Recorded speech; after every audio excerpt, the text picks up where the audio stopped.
అనంతపురం నగరం అంటేనే ప్రశాంతతకు మారుపేరు కూడా. చాలామంది కూడా ఇతర ప్రాంతాల వారు ఇక్కడ రిటైర్డ్ అయినప్పటి నుంచి కూడా ప్రశాంతంగా ఉంటుందని, వాతావరణం బాగా ఉంటుందని చెప్పేసి అందరూ కూడా కలుపుకొని పోతారని చెప్పేసి ఇక్కడే స్థిర నివాసం కూడా ఏర్పడుతుంది. చాలామంది కూడా ఇతర ప్రాంతాల వారు, ఇక్కడ రాయలసీమ వాళ్ళే కాదు, ఈవెన్ కోస్తా వాళ్ళు కూడా ఇక్కడ కన్నా వచ్చిన వాళ్ళు అయితే ఇక్కడే కూడా స్థిర నివాసం ఏర్పడుతుంది. ఎక్కడ కానీ ఇక్కడ ఎవరు ఎప్పుడు ఎక్కడ ఏ వ్యాపారాలు చేసినా మామూలుగా వారి పార్టీ ఏ కార్యక్రమాలు కూడా వాళ్ళకి కావాల్సినటువంటి చేసినా కూడా ఎవరికి అభ్యంతరం కూడా ఎవరు కానీ పెట్టలేని వాతావరణం గతంలో ఇంత వచ్చింది. కానీ ఇప్పటి పరిస్థితి ముఖ్యంగా ఈ రాష్ట్రంలో చంద్రబాబు నాయుడు గారి యొక్క నాయకత్వంలో కూటమి ప్రభుత్వం ఏర్పడిన తర్వాత చాలా భిన్నంగా కూడా ఈరోజు అనంతపురం నగరం యొక్క పరిస్థితి కూడా ఈరోజు కూడా ఉంది. ఎలా పరిస్థితి అంటే ఎక్కడ చూసినా కూడా ఈరోజు ఉదయం లేస్తానే ఎవరైనా కానీ ఒక టీవీ చూడాలన్నా లేకుంటే న్యూస్ పేపర్ చూసినా కూడా ఏదో రకంగా ఈ నగరంలో మంచి నడిబొడ్డులో కూడా దౌర్జన్యాలు, దాడులు, ప్రతీకార చర్యలు ఇవన్నీ కూడా నిత్యం కూడా నిలయంగా కూడా మారిపోయింది ఈరోజు అనంతపురం పట్టణం అంతా కూడా. గతంలో మనమంతా కూడా ఒక సినిమా చూసాం, దండుపాలెం అని. సేమ్ ఆ దండుపాలెం యొక్క పరిస్థితి సినిమాలో ఏదైతే చూపించారో ఆ పరిస్థితే ఈరోజు ఇక్కడ అనంతపురం నగరంలో కూడా నెలకొని ఉంది కూడా. ఎవరైతే దీన్ని అన్నీ కూడా రక్షించుకొని మరీ ముఖ్యంగా ఎలక్షన్ టైంలో మేము ఈ అనంతపురం పట్టణాన్ని కానీ ఈ నియోజకవర్గాన్ని కూడా అభివృద్ధి చేస్తామని చెప్పేసి అధికారంలోకి వచ్చిన ఈ కూటమి పెద్దలు, మరీ ముఖ్యంగా స్థానిక శాసనసభ్యుడు దగ్గుపాటి ప్రసాద్ గారు కూడా ఇక్కడ ఒక ముఠా నాయకుడు మాదిరి ఒక ముఠాగా ఏర్పడి ఆ ముఠాలో దౌర్జన్యపరులని ఇక్కడ ఈ పట్టణంలో ఉండే దౌర్జన్యపరుల అరాచక శక్తులందరినీ కూడా, మరీ ముఖ్యంగా ఇతర ప్రాంతాల నుంచి కూడా వారి బంధువులను ఇటువంటి శక్తులందరినీ కూడా ఇక్కడ తీసుకొని వచ్చేసి ఒక ముఠాగా ఏర్పడి ఆ ముఠాకు నాయకత్వం వహిస్తూ ఆలీబాబా అరడజన్ దొంగల మాదిరి కూడా ఈ పట్టణంలో ప్రవర్తిస్తున్నారు. ఎక్కడైనా కానీ ఒక ఖాళీ స్థలం ఉంటే చాలు, ఖాళీ జాగా ఉంటే గద్దల్లా వాలిపోతున్నారు వీరందరూ కూడా. ఆ స్థలానికి కంచె వేసుకోవడం, తమ ఆధీనంలోకి తీసుకోవడం కూడా. ఎవరైనా కానీ ఇది మా స్థలం అని చెప్పి వస్తే వారిని బెదిరించడం, అధికారులను కూడా అడ్డం పెట్టుకొని, అధికారులను కూడా అడ్డం పెట్టుకొని, పోలీసు వారిని కూడా తనకు కావాల్సిన పోలీసు వారిని కూడా ఇక్కడ నియమించుకొని వారిని అడ్డం పెట్టుకొని ఆ స్థలాల్లో వాళ్ళందరినీ కూడా బెదిరించడం, ఇది నిత్యకృత్యం కూడా అయిపోయింది. ఇంకా ఏమన్నా చేస్తే దాడులు చేస్తారు. ఎవరన్నా ప్రశ్నిస్తే వారిపైన లేనిపోని ఆరోపణలు చేసేదే కాదు, వారిపైన కూడా దాడి చేసే రకంగా, వారి అనుచరులపైన కూడా దాడి చేసే విధంగా కూడా ఈరోజు కూడా ఈ దండుపాలెం బాధ్యం అంతా కూడా, అనంతపురం దండుపాలెం బాధ్యం అంతా కూడా వ్యవహరిస్తూ ఉంది. దీనికి వారందరూ కూడా ఓపెన్గా కూడా చెప్తా ఉన్నారు. ఎవరైనా కానీ మీరు ఏమైనా చెప్పండి, ఎవరికైనా కంప్లైంట్ చేయండి, ఏ పోలీస్ అధికారికైనా చెప్పుకోండి, మాకు ఈ ముఖ్యమంత్రి నారా చంద్రబాబు నాయుడు గారు, ఆయన కుమారుడు లోకేష్ గారి యొక్క ఆశీస్సులు ఉన్నాయి. మేము ఎలక్షన్లో కూడా వారికి పెద్ద కోట్లు అనేది కూడా ముట్టజెప్పి మేము ఇక్కడ శాసనసభ్యుడిగా టికెట్ అనేది కూడా మేము తెచ్చుకున్నాం, కూటమి పార్టీ తెచ్చుకున్నాము. అవన్నీ కూడా మాకు సంపాదించుకోవాలని చెప్పేసి వారు కూడా మాకు అంతా కూడా పూర్తిగా మద్దతు ఉంది అని చెప్పి బెదిరించే పరిస్థితికి ఈరోజు ఇక్కడంతా కూడా ఉంది. ఒకటి కాదు, రెండు కాదు, ఏదైనా కానీ ఈరోజు మరీ కూడా విచిత్రంగా ఉంది పరిస్థితి. కేవలం ఖాళీ జాగానే కాదు, ఈరోజు కూడా ప్రభుత్వ స్థలమే అని కాదు, ప్రభుత్వ స్థలం కావచ్చు, ప్రైవేట్ స్థలం కావచ్చు, ఎవరిదైనా కావచ్చు, వాళ్ళ ముత్తాతల నుంచి వచ్చిన సంక్రమించిన ఆస్తి కూడా ఈరోజు కూడా ఆక్యుపై అనేది కూడా చేసుకుంటూ ఉన్నారు. ఎటువంటి పరిస్థితి వచ్చిందంటే ఒక సినిమా థియేటర్లో ఒక సినిమా ఆడించాలన్నా, ఒక వ్యాపారం చేయాలన్నా, లేకుంటే ఒక మంచి షోరూమ్, ఈ బంగారు నగల యొక్క షోరూము ఏదైనా కానీ కొత్తది అనేది కూడా ప్రారంభించాలని చెప్పిన, లేకపోతే ఒక గుడ్డల షాప్ అనేది కూడా పెద్ద షోరూమ్ అనేది కూడా ఏదైనా కానీ బ్రాండెడ్ ఉండే ఒక గుడ్డల షోరూమ్ కూడా ఏదైనా ప్రారంభించాలన్నా ఒక ఇండస్ట్రీ ప్రారంభించాలన్నా ఇక్కడ వచ్చేసి ఈ ఎమ్మెల్యే గారితో లేకపోతే ఎమ్మెల్యే ఆఫీస్తో పర్మిషన్ తీసుకుంటూనే వారికి కొద్దో రొక్కం అనేది కూడా ముట్ట చెప్పుతేనే ఈరోజు వారు వ్యాపారాలు కూడా చేసుకోవడానికి ఇవన్నీ కూడా చేసుకోవడానికి. ఇదే కాదు, ఈరోజు ఈ పట్టణంలో ఎప్పుడు కానీ ఇంత అధ్వానంగా అనేది ఎప్పుడు లేదు. ఈరోజు ఎవరైనా కానీ ఈ అనంతపురం పట్టణంలో ఈ మున్సిపల్ కార్పొరేషన్ పరిధిలోనే కాదు, దానికి చెందిన 4 ఈ నియోజకవర్గంలోనే ఒకరు సుమారైన వాడు ఒక ఇల్లు కట్టాలన్నా, చిన్నది ఇల్లు కట్టాలంటే కూడా వీళ్ళ పర్మిషన్ తీసుకొని రావాలి. వీళ్ళకి ఎమ్మెల్యే ఆఫీసులో అనేది కూడా ముట్ట చెప్తేనే ఈరోజు ఇక్కడున్న టౌన్ ప్లానింగ్ ఆఫీసర్లు కమిషనరు పర్మిషన్ అనేది కూడా ఇస్తారు. లేకుంటే అక్కడ పోయి మీరు పోయి వారితో మాట్లాడమని చెప్పే దౌర్భాగ్య పరిస్థితి ఈరోజు కూడా ఉన్నాయి. ఇది ఇక్కడే కాదు, అసలు పోలీస్ స్టేషన్లోకి పోయినా అదే పరిస్థితి చెప్తారు, తాలూకా ఆఫీసు పోయినా అదే పరిస్థితి చెప్తారు. కలెక్టర్ కూడా గట్టిగా చెప్పినా ఈ నుంచి ఎంఆర్ఓలు వచ్చేసి మేమేం చేయలేము, ముందు ఎమ్మెల్యే ఆఫీసు పోయి అక్కడ పర్మిషన్ తీసుకొని రాపోండి అని చెప్పే పరిస్థితి ఈరోజు కూడా నెలకొని ఉన్నాయి. ఎప్పుడు కానీ ఇంత దౌర్భాగ్య పరిస్థితులు, ఇంత దుస్థితి అనేది కూడా అనంతపూర్లో మాత్రం ఎప్పుడు కానీ ఇంతవరకు కూడా, ఎందుకంటే అనేక మంది ప్రజాప్రతినిధులు ఉన్నారు, వారు ఏ పార్టీకి సంబంధించిన వారైనా కూడా ఇటువంటి పరిస్థితి అనేది కూడా గతంలో ఎప్పుడూ లేదు.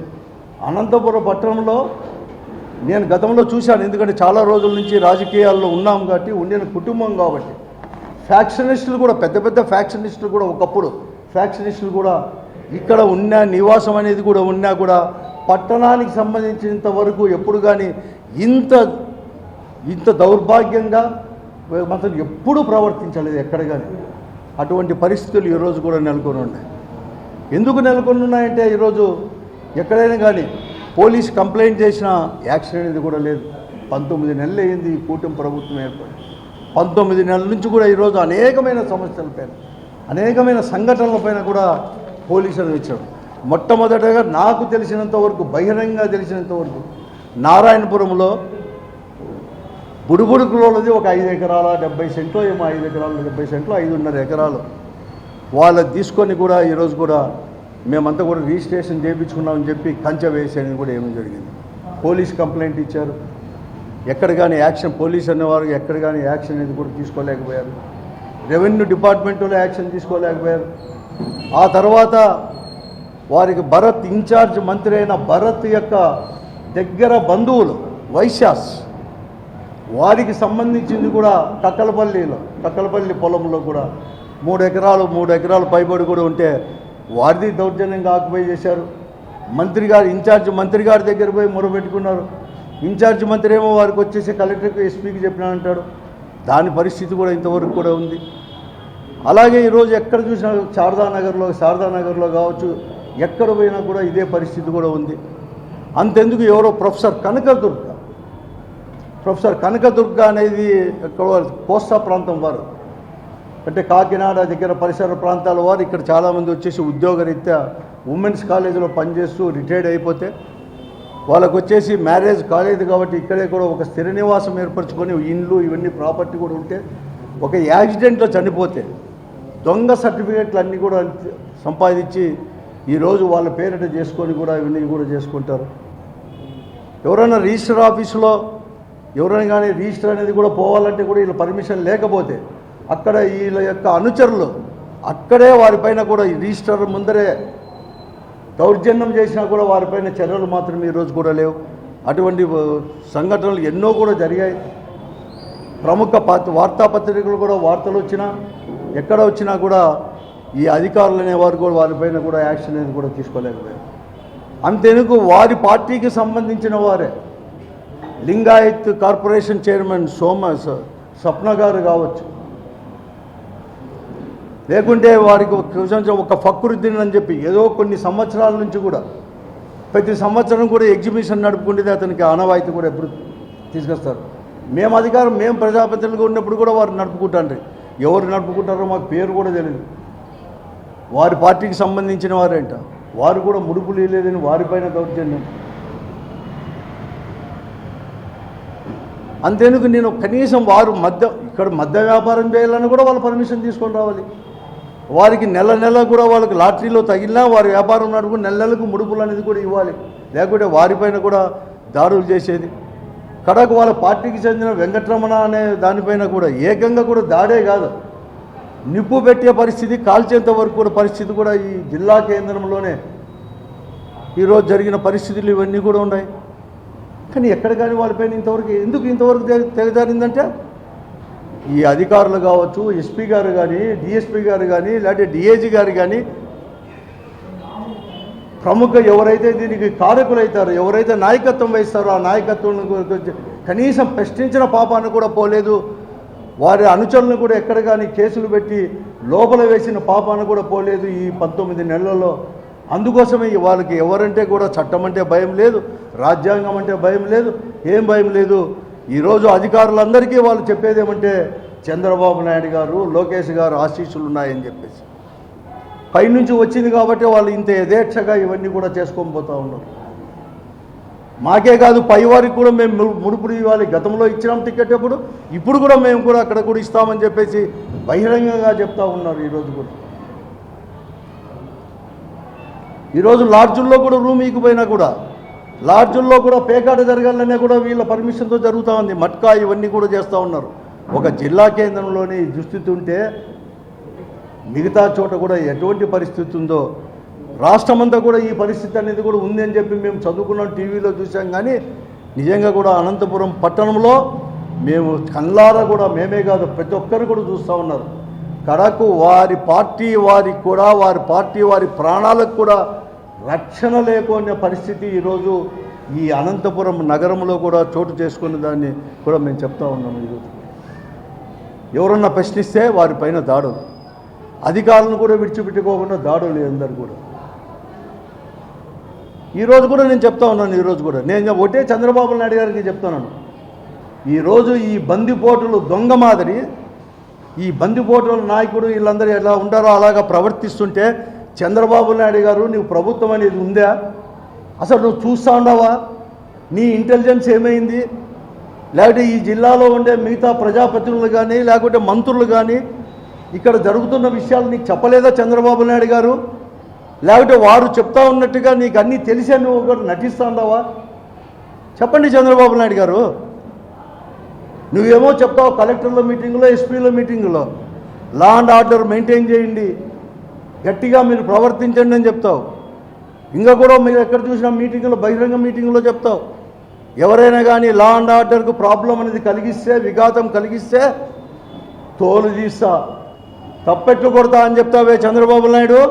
19 నెలలైందే ఇక్కడ మీరు ముఖ్యంగా శాసనసభ్యుడు, స్థానిక శాసనసభ్యుడు వాళ్ళ బంధువులు అశోక్ కావచ్చు, స్వరూప్ కావచ్చు, లేకపోతే గంగారాములో రాములో కలుసుకొని ఇంత దౌర్జన్యంగా చేస్తూ ఉంటే కడగ ఎవరో బెంగళూరు పోయేవాళ్ళు, హైదరాబాద్కు పోయేవాళ్ళు కూడా రవి పెట్రోల్ బంక్ దగ్గర కావచ్చు, ఇట్లా బైపాస్ రోడ్లో కానీ లేకపోతే ఎన్హెచ్ రోడ్లో కూడా కార్లు నిలబెట్టి దోపిడీ చేస్తాన్నా కూడా ఇక్కడ అడిగేవాళ్ళే లేరు. ఎస్పీలకు చెప్పినా కూడా స్పందించేవారే లేడు. కాబట్టి ఇంత యథేచ్ఛగా జరుగుతూ ఉంది. ఈరోజు 2-3 రోజుల నుంచి వారి అనుచరులపైన కేసులు పెట్టినామంటావు. నీకు సోషల్ మీడియాలో ఎప్పుడో 5 సంవత్సరాల కిందట, 4 సంవత్సరాల కిందట పెట్టినోనివి నిమిషాల మీద మీరు పట్టుకొని వచ్చేసి జైళ్ళ పాలు చేసేవాళ్ళు. ఈరోజు మీరు అనుకొని 10 రోజులైనా కేసులు పెట్టినా కూడా మీకు ఒక్కరు కూడా చెక్కలేదంటే మీ చిత్తశుద్ధి ఏమి అని చెప్పేసి ఎస్పీ గారిని, మేము డిఐజీ గారిని వీరందరూ కూడా నేను అడుగుతా ఉన్నాను. పోలీసులు ఈరోజు వారందరినీ కూడా పక్కకు వాళ్ళే పంపించినారు, పోలీసు వాళ్ళే పంపించారు.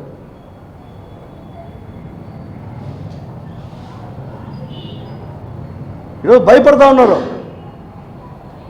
ఈరోజు తెలుగుదేశం పార్టీ వారు మాత్రమే ఆడిపోయి కంప్లైంట్ చేస్తున్నారంటే వాళ్ళకి ఇన్ని ఇన్సిడెంట్ 1 కాదు 2 కాదు దాదాపుగా 22-23 ఇన్సిడెంట్లు నెలకు 2-3 జరిగాయి. ఇప్పుడంతా కూడా ఆ రోజు నారాయణపురం దగ్గర నుంచి లాస్ట్కు నిన్న వచ్చేసి ఆడ నిప్పు పెట్టేంత వరకు, వాళ్ళ షాపు పెట్టేంత వరకు జరుగుతూ ఉంటాయి. కడకు అరటికాయలు అమ్మే ఒక నారాయణ రెడ్డిని రుద్రంపేటకు చెందిన సంబంధించిన వారు అక్కడుండే గోడౌన్ వాళ్ళకి హ్యాండ్ ఓవర్ చేయలేదని వారిపైన దాడి చేసిన ఇంతవరకు కేసు కూడా రిజిస్టర్ చేసుకోలేని పరిస్థితి ఈరోజు కూడా ఉంది. ఈరోజు మీ నాయకులు, మీ కార్పొరేషన్ చైర్మన్లు మీకు 20 ఏళ్ళ నుంచి 30 ఏళ్ళ నుంచి తెలుగుదేశం పార్టీ నాయకులమని చెప్పుకునే వారి పరిస్థితే ఇలా ఉంటే సామాన్యుల పరిస్థితి ఎలా ఉందో అర్థం చేసుకో చంద్రబాబు నాయుడు గారు అని చెప్పి నేను అడుగుతా ఉన్నా.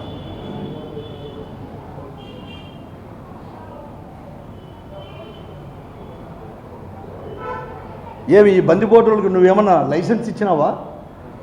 వాళ్ళు ప్లాన్ చేయడము, అశోక్ వాళ్ళంతా కూడా ఎవరి భూమైనా లాక్కుంటారు. వాళ్ళు పత్రికా విలేకరులది కూడా ఏం లేదు, వాళ్ళదైనా సరే ఇవ్వాల్సిందే వాళ్ళు. అటువంటి పరిస్థితి ఈ జిల్లా కేంద్రంలో నెలకొని ఉంటే ఏం చేస్తూ ఉంది ఈ తెలుగుదేశం పార్టీ కానీ మిగతా పార్టీలు కూడా అధికారంలో ఉండే పార్టీలు అని చెప్పి నేను అడుగుతా ఉన్నాను. కనీసం ఒక తూరు రివ్యూ అన్న చేసుకోలేరా? మీరు అభివృద్ధి చేయిస్తే చేయకపోతే చేయకపోయారు. ఎప్పుడు కానీ ఇదే తెలుగుదేశం పార్టీ అధికారంలో ఉన్నా కూడా ఇటువంటి దుస్థితి మాత్రం ఇక్కడ మాత్రం అనంతపురంలో లేదు. భయపడే పరిస్థితి కూడా ఈరోజు కూడా ఉంది. తెలుగుదేశం పార్టీ వాళ్ళే కాదు, ప్రతి ఒక్కరు కూడా. ఈరోజు నేను చెప్తా ఉన్నాను అందరికీ, నేను అనంతపురం నగర ప్రజలందరికీ నేను చెప్తా ఉన్నాను, ఎవరు భయపడద్దండి. ఈ పొద్దు కొద్ది మంది మాత్రమే కంప్లైంట్ ఇచ్చిండవచ్చు, బహిరంగంగా మాట్లాడుకుండవచ్చు. మీ ఆస్తులు ఎక్కడ ఏముండాయో అని చెప్పేసి కూడా ఎవరైనా కానీ ఆక్యుపై చేసినా, మీ వ్యాపారాలకు ఎవరైనా కానీ ఈ అధికార పార్టీ వాళ్ళ ముసుగులో అడ్డం ఎవరైనా చెప్పినా కూడా వెంటనే కూడా మాకు చెప్పండి. ఒక వైఎస్ఆర్ కాంగ్రెస్ పార్టీనే కాదు, ఈరోజు ఈ శాంతి కోరుకునేవారు, ఒక ప్రశాంతత కోరుకునే ఉండే అన్ని రాజకీయ పార్టీల నాయకులు కానీ, అన్ని రాజకీయ పార్టీలు కానీ, అన్ని ప్రజా సంఘాల నాయకులు కానీ అందరూ కూడా అండగా ఉంటారు. మాకు మొదటి కర్తవ్యం ఈ టౌన్లో మళ్ళా కూడా ప్రశాంత వాతావరణం తీసుకొని రావడం అనే దానికి కూడా ముందుకు పోతామని చెప్పేసి కూడా అందరినీ కలుపుకొని పోతామని చెప్పేసి కూడా చేస్తాం. ఎవరు కానీ ఈ పాలేగాళ్ళకి ఎవరు భయపడద్దండి. ఇదేం పాలేగాళ్ళ రాజ్యం కాదు. శాసనసభ్యుడిగా మనం ఓటేసాం, కానీ ఇంకా కావాలంటే మంచి చేసి ఇంకా ఒక తూరుగా అంటే 2 తూర్లుగా అంటే 4 తూర్లు ఎలక్ట్ కాండి ప్రజాస్వామ్య పద్ధతులు. అంతేగాని పాలేగాళ్ళగా వ్యవహరిస్తే తస్మాత్ జాగ్రత్త అని చెప్పి నేను చెప్తా ఉన్నాను. ఎస్పీ గారికి కూడా నేను చెప్తా ఉన్నాను, అలాగే పోలీస్ అధికారులకు కూడా చెప్తా ఉన్నాను, వాళ్ళకి అడుగులు మడుగులొత్తద్దు. అధికారం తప్పు ఎవరు చేసినా కూడా తప్పే, దౌర్జన్యమే, ఆక్రమణే. ఈరోజు మీ పోలీస్ కానిస్టేబులే కాదు, ఈ ముఠాలో నేను ఏదైతే చెప్తానో దండుపాలెం ముఠాలో ఇంకా కూడా పోలీసు వాళ్ళు కూడా ఉన్నారు, రెవెన్యూ అధికారులు కూడా ఉన్నారు. అందరినీ మీరు ఎంక్వైరీ చేయండి, వాళ్ళ ట్రాన్సాక్షన్స్ చూడండి. నేను ఇప్పుడు చెప్పిన 4-5 మందివే కాదు, ఈ దండుపాలెంలో ఉండే 15 మందో 20 మందో యొక్క ట్రాన్సాక్షన్స్ చూడండి. ఆస్తులు ఏమేమి రిజిస్టర్ అయినాయో వాళ్ళ యొక్క బంధువుల పేరిటగా అవన్నీ కూడా చూడండి. అన్నీ కూడా బయటకు వస్తాయని చెప్పేసి కూడా కోరుతా ఉన్నాను, హెచ్చరిక కూడా చేస్తా ఉన్నాను. వెంటనే ఏదో కేవలం వాళ్ళ అనుచరులు మాత్రమే కాదు, వాళ్ళ ముఠా నాయకుడు శాసనసభ్యుడు ఎవరైతే స్థానిక శాసనసభ్యుడు అతనిపైన కూడా ప్రత్యక్షంగా కూడా నిన్న ఎవరికైతే నిప్పు పెట్టారో ఆ షాపు ఓనర్ కావచ్చు, లేకపోతే స్వప్న గారు కావని, లేకపోతే ఇదే వాళ్ళతో కూడా ఆయనే మాట్లాడినట్లు కూడా వాళ్ళు చెప్పినట్లు కూడా కంప్లైంట్ కూడా ఇవ్వడం జరిగింది, ఆ ఫక్రుద్దీన్ కానీ అంతా కానీ. కాబట్టి వారిపైన కూడా పెట్టి తగిన చర్యలు వెంటనే కూడా చేసి చర్యలు తీసుకోవాలి అని చెప్పేసి కూడా కఠినంగా కూడా శిక్షించాలి. వాతావరణం మళ్ళీ మొదటి వాతావరణం తీసుకొని రావాలని చెప్పేసి కూడా పోలీస్ అధికారులకు కూడా మనం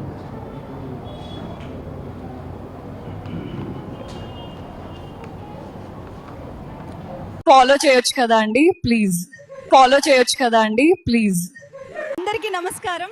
మీరు వీడియో చూస్తున్నారు కానీ సబ్స్క్రైబ్ చేసుకోవడం లేదు. సబ్స్క్రైబ్ చేసుకోండి, మాకు సపోర్ట్ చేయండి.